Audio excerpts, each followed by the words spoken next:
Velkommen til denne hypnoterapi mod angst. At du har valgt at lytte til denne session viser dit ønske og din vilje til at overvinde dine angstfølelser og finde fred indeni. Det er vigtigt at huske, at effekten af denne session kan blive markant styrket af din tro og dit engagement i processen. Jo mere du tror på, at forandring er mulig gennem denne hypnoterapi, jo større er chancen for, at du vil opleve betydelige og varige forandringer. Sørg for, at du befinder dig et sted, hvor du kan sidde eller ligge komfortabelt hele denne session, så du føler dig helt afslappet og uden spændinger. Og når du føler dig klar, så luk dine øjne nu, og lad os begynde denne rejse mod indre ro, åbenhed og forandring for dig. Start med at fokusere på din vejrtrækning. Træk vejret ind dybt. Hold vejret et kort øjeblik. Og pust langsomt ud.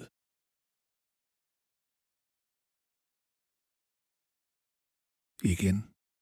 Træk vejret ind dybt. Hold vejret. Og pust langsomt ud. Føl med hver udånding, hvordan spændinger slipper dit sind og din krop. Og hvordan du med hver indånding lader roen fylde dig, og med hver udånding slipper dine bekymringer nu. Tillad dig selv at synke dybere ind i roen. Og lad din krop blive tungere med hvert åndedrag. Og lad afslapningen brede sig fra dit hoved og hele vejen ned til dine tæer. Og mærk og tillad, at du giver slip på dagens stress og spændinger dybere og dybere. Forestil dig nu, at du står foran en nedadgående trappe, der fører til et trygt og fredeligt sted, der er fri for angst. Ved hvert trin ned ad trappen vil du føle dig mere afslappet og mere i fred med dig selv. 10. Tag det første skridt ned og mærk roen stige. 9. Med hvert trin bliver din vejrtrækning roligere. 8. Synk dybere ned og føl sikkerheden vokse. 7. Hvert trin ned bringer dig tættere på total ro. 6. Snart halvvejs nu, dybt og rolig og sikker. 5. Fortsæt nedad. Hvert trin er et skridt mod fred. 4. Du nærmer dig stedet af absolut ro. 3. Kun få trin tilbage. Du er der næsten. 2. 1 trin tilbage nu. Fuldstændig fred venter. 1. Og du er nu på et sted, hvor der er total fred og sikkerhed. Lad os nu bevæge os ind i en endnu dybere tilstand af ro og fred. Forestil dig, at du står øverst på en blid bakke, med udsigt over en vidstrakt, fredelig dal nedenunder. Det er en varm og solrig dag, og den blå himmel strækker sig bredt og åbent over dig. En let brise bærer duften af vilde blomster og frisk græs til dig, og du føler dig let og ubesværet nu. Begynd din vandring ned ad bakken, og med hvert skridt du tager, føler du, hvordan en bølge af ro vasker hen over dig. Hvert fodfæste på den bløde jord hjælper dig med at slippe spændinger, og med hver blid brise føler du dig mere og mere afslappet.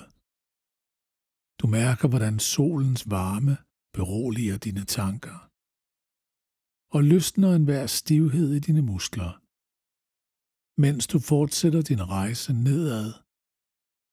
Ser du dalen åbne sig foran dig. Det er en frodig grøn oase med en lille glitrende bæk, der snor sig igennem den. Lyden af vandet, der blidt flyder kalder på dig, indbyder dig til at dykke dybere ind i en tilstand af total afslapning. Og forestil dig nu, at du nærmer dig bunden af bakken og træder ind i denne rolige dal. Her er luften køligere og fyldt med en beroligende stilhed. Kun afbrudt af den sagte summen af naturen. Omkring dig står gamle visdomsfulde træer, der tilbyder skygge og beskyttelse, og under deres grene finder du et perfekt sted at hvile. Sæt dig ned i det bløde græs, og lad den fredelige atmosfære i dalen omslutte dig. Her, i dette naturlige tilflugtssted, er der ingen bekymringer og ingen angst. Du er fri og rolig, omgivet af naturens skønhed og ro. Nu, mens du er dybt afslappet, så forestil dig, at foran dig er der nu en dør. Det er indgangen til et trygt og fredeligt sted. Et sted, hvor du kan møde dit indre barn. Dette sted kan være et rum, du husker fra din barndom. En smuk have eller et hvilket som helst sted, der føles trygt og beroligende for dig. Tag et øjeblik til at opbygge dette billede i dit sind. Mærk omgivelserne. Lyt til lydene. Og træk vejret ind i den ro, der omgiver dig. Når du træder ind i dette rum nu, ser du dit yngre jeg. Dit indre barn venter måske. Ser nysgerrigt på dig. Og måske endda med en vis ængstelse eller sorg i øjnene. Gå langsomt hen imod dit indre barn. Med al den omsorg og kærlighed, du har i dig. Se dit barn i øjnene og smil varmt og indbydende. Nu står du foran dit indre barn. Knæl ned, så du er på samme niveau. Og åbn dine arme. Og hvis dit barn virker villig, så giv det en stor, dejlig, kærlig krammer. Mærk varmen fra dit kram. Og lad dit barn vide, at du er her for at give beskyttelse og kærlighed. Sig til dit barn, jeg er her for dig nu. Det er okay at føle sig bange, men du er ikke alene, ikke længere. Jeg vil passe på dig og hjælpe dig gennem de svære tider.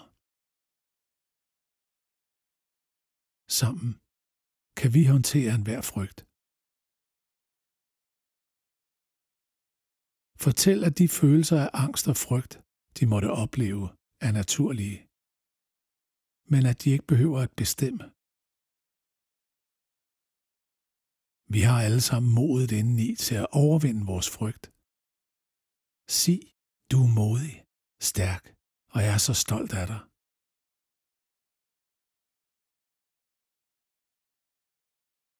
Forestil dig, at dit indre barn tager imod disse gaver fra dig, og føler sig mere sikker nu og styrket. Tag dit indre barn ind i dit hjerte. Og vid, at du har taget et kraftfuldt skridt mod at hele din angst, og mod at genoprette dit indre barns følelse af sikkerhed, tryghed og styrke. Se i denne dybt afslappede tilstand, hvor dit sind er åbent og modtageligt, er det det perfekte tidspunkt at plante nye, kraftfulde og positive tanker, som kan vokse og trives i din underbevidsthed. Disse tanker vil tjene som grundlag for din evne til at håndtere og overvinde din angst. Lad os begynde med at nære dit sind med disse stærke bekræftelser. Sig efter mig ind i dig selv. Jeg er rolig og afslappet. Jeg kan møde enhver udfordring med ro og overblik. Angst kontrollerer mig ikke. Jeg kontrollerer min angst. Jeg er stærkere end min angst.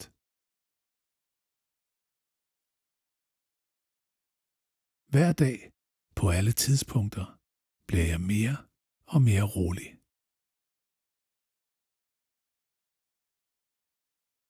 Forestil dig nu, at hver af disse sætninger lyser op inden i dig som en lyskilde.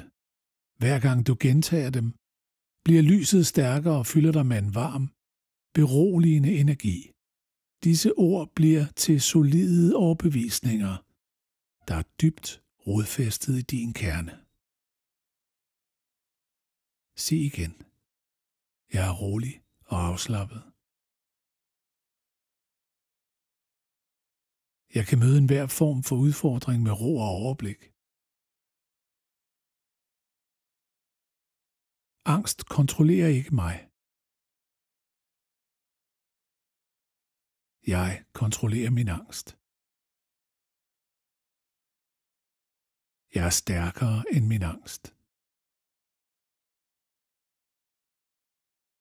Hver dag på alle tidspunkter bliver jeg mere og mere rolig.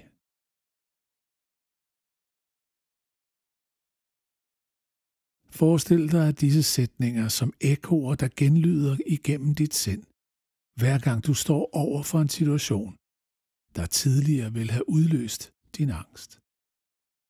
Ved hver gentagelse bliver din indre stemme højere og mere overbevisende og skubber gamle, begrænsende og angstfremkaldende tanker ud.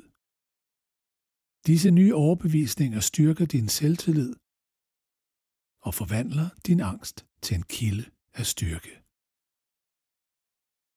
Se dig selv i fremtidige scenarier, hvor du tidligere ville have følt angst, men nu reagerer med en utrolig ro og sikkerhed. Du håndterer hver situation med lethed, støttet af dit nye stærke fundament af ro og selvsikkerhed. Hver succesfuld oplevelse bygger yderligere på din overbevisning om, at du er i kontrol. Du styrker dit selvværd og din evne til at navigere igennem livets udfordringer. Denne proces af gentagelse og visualisering vil dybt integrere disse nye overbevisninger i dit sind. Sig igen. Jeg er rolig og afslappet. Jeg kan møde hver udfordring med ro og overblik. Angst kontrollerer ikke mig. Jeg kontrollerer min angst. Jeg er stærkere end min angst. Hver dag på alle tidspunkter bliver jeg mere og mere rolig.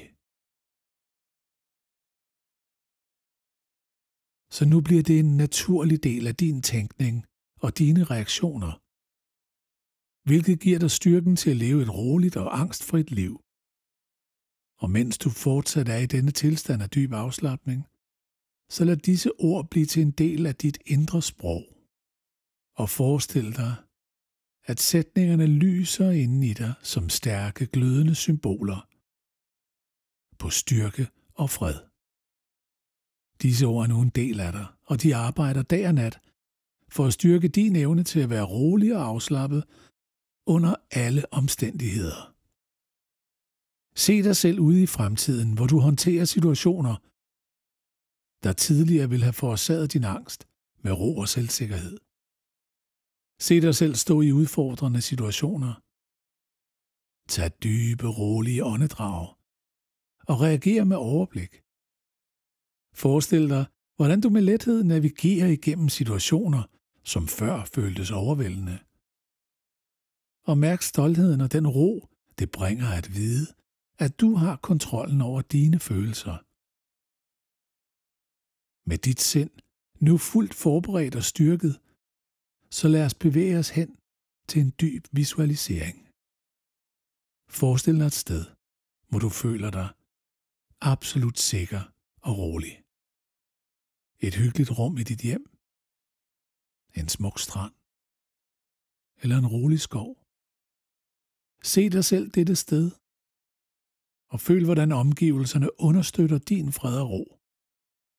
Måske skinner solen blidt, måske synger fuglene, og måske er der en blød brise, der rører ved din hud. Dette er dit personlige fristed, hvor ingen angst kan nå dig. Se dig selv håndtere situationer, der tidligere har udløst din angst, men nu, i denne visualisering, håndterer du dem med overblik og ro. Forestil dig, hvordan du taler roligt i sociale situationer, hvordan du løser arbejdsopgaver med selvsikkerhed, og hvordan du konfronterer udfordringer med et klart sind. Hver succesfuld interaktion i denne visualisering bygger din selvtillid og reducerer din angst. Føl glæden og lettelsen ved at vide, at du kan og vil håndtere disse situationer med ro. Visualiser, at du har et skjold omkring dig. En beskyttende barriere, som ingen angst kan trænge igennem. Når angstfulde tanker nærmer sig, ser du, hvordan de simpelthen glider af skjoldet og forsvinder. Gentag nu stille for dig selv. Jeg er stærk. Jeg er sikker. Jeg er rolig. Med hver gentagelse bliver dit skjold stærkere, din ro dybere, og din evne til at håndtere udfordringer mere effektivt. Jeg er stærk. Jeg er sikker. Jeg er rolig. Lad denne følelse af succes sprede sig til hver del af dit liv. Forestil dig, at hver gang du oplever denne visualisering, så bliver disse følelser mere virkelige og mere integreret i din hverdag. Og du vender tilbage til dette sted, hver gang du har brug for at genopfriske disse følelser. Dit rum tilbyder dig styrke og indre ro. De indsigter og visualiseringer, vi har udviklet sammen i dag, er mere end blot midlertidige forestillinger. De er begyndelsen på en dyb og varig forandring i dit liv.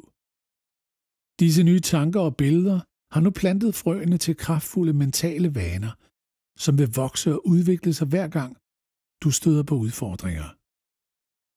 De vil ikke alene guide og støtte dig gennem daglige udfordringer, men også transformere måden, du håndterer angst på, så du møder den med fornyet styrke og effektivitet. Ved regelmæssigt at lytte til denne session, vil du nære og vande disse frø, så de kan spire og blomstre. Hver lytning vil styrke forbindelserne i dit sind, gøre disse positive mønstre mere dominerende og naturlige. Som disse nye vaner tager rod, vil du gradvist opdage, at din evne til at håndtere og navigere igennem tidligere stressende situationer forbedres. Du vil føle en stigende følelse af kontrol og ro, som bliver en integreret del af din væren. Med tiden vil denne gentagende bekræftelse og praksis forvandle disse nye mønstre til din nye virkelighed. Du vil opdage, at din naturlige reaktion på angstfulde situationer bliver roligere og mere kontrolleret. Du gør det rigtig godt. Dette vil ikke kun påvirke øjeblikke af åbenlys angst, men også hvordan du generelt oplever og interagerer med verden omkring dig. Denne ro og kontrol, som nu begynder at definere din tilværelse, vil åbne op for et liv, hvor angst ikke længere har magten til at begrænse dig eller dine muligheder, og sikre, at de positive ændringer er varige, for du har fået værktøjerne til at leve et stærkere og mere tilfredsstillende liv.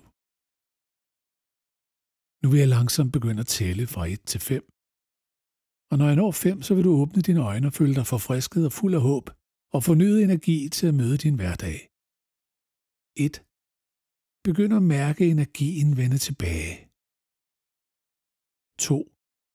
Tag en dyb vejrtrækning og fyld dine lunger med frisk luft. 3. Begynd at bevæge dine fingre og tæer. 4.